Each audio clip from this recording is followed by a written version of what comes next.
Mula walang bunga tungo sa misyon. Magtiwala sa buhay na Kristo.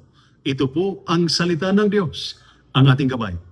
Ngayon po ay Friday, April 10, in the octave of Easter, or unang linggo ng muling pagkabuhay. Ang Ebanghelyo ngayong araw ay nagsisimula sa isang bagay na napaka-familiar. Bumalik ang mga alagad sa pangingisda. Pagkatapos ang lahat, ang krus, ang pagkabuhay.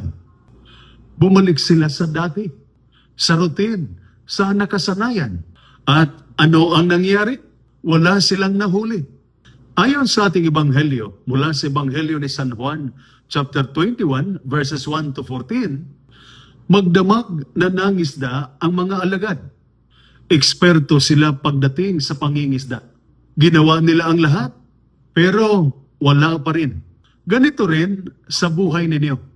Ginagawa mo ang tungkulin mo, ibinibigay mo ang best mo. Sumusunod ka sa utos. Pero minsan, parang walang resulta. Pagod ka, pero parang kulang. Nagsisikap ka, pero parang walang nangyayari. Kinaumagahan, nandoon si Jesus, pero hindi nila nakikilala. Sinabi niya, ihagis ninyo ang inyong lambat sa bandang kanan.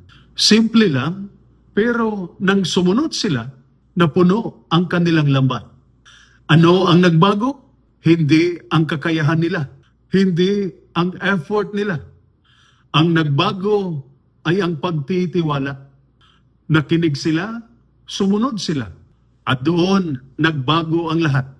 Sa unang pagbasa, mula sa Gawa ng mga Apostol, chapter 4, verses 1 to 12, si Pedro ay matapang na nagsalita. Walang ibang pangalan na makapagliligtas kundi si Jesus. Pero tandaan, siya rin ang Pedro na natakot noon. Siya rin ang Pedro na tumanggi kay Jesus. Ano ang nagbago? Nakilala niya ang buhay na Kristo. Kaya para sa mga sundalo at sa lahat ng mga nasa serbisyo, may mga araw din na parang walang huli.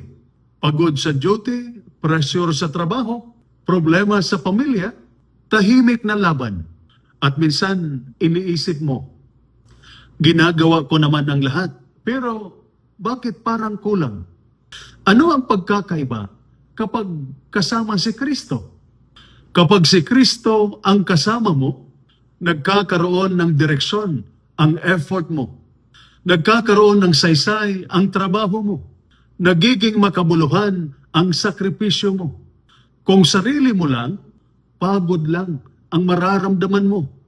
Pero kung may Diyos, may bunga ang ginagawa mo. Hindi hinihingi ng Diyos na gumawa ka ng mas marami. Ang hinihingi niya, magtiwala ka. Makinig ka sa Kanya. Sumunod ka sa Kanya. Kahit simple, gawin mo. Dahil minsan, hindi sa dami ng ginagawa ang solusyon, kundi sa lalim ng pagtitiwala. Mga kapatid, walang laman ang lambat ng mga alagad hanggang nakinig sila kay Jesus at napuno ito. Kaya sa buhay mo ngayon, kapag pagod ka, kapag parang walang nangyayari, kapag parang walang bunga, alalahanin mo, nandiyan si Kristo. At sinasabi niya, magtiwala ka sa akin, sumunod ka sa akin.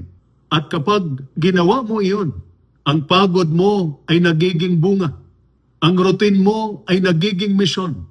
Ang buhay mo ay nagkakaroon ng saysay. Ito po ang salita ng Diyos, ang ating gaway. Madalangin tayo.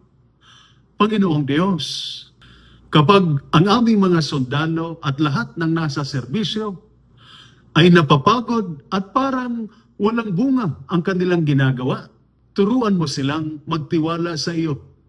Kapag sila'y umaasa lang sa sarili nila, ipaalala mong kailangan ka nila. Kapag sila'y nalilito, gabayan mo sila. Tulungan mo silang makinig sa iyong tinig, sumunod sa iyong kalooban, at maglingkod ng may pananampalataya sa pamamagitan ni Kristo na aming Panginoon. Amen. At sumainyo at sa inyong pamilya ang pagpapala na makapangyarihang Diyos, Ama, Anak, at Espiritu Santo. Amen. Santa Maria, Ina ng Diyos, ipanalangin mo kami. San Jose, ipanalangin mo kami. San Miguel Arcangel, ingatan mo kami. Amen.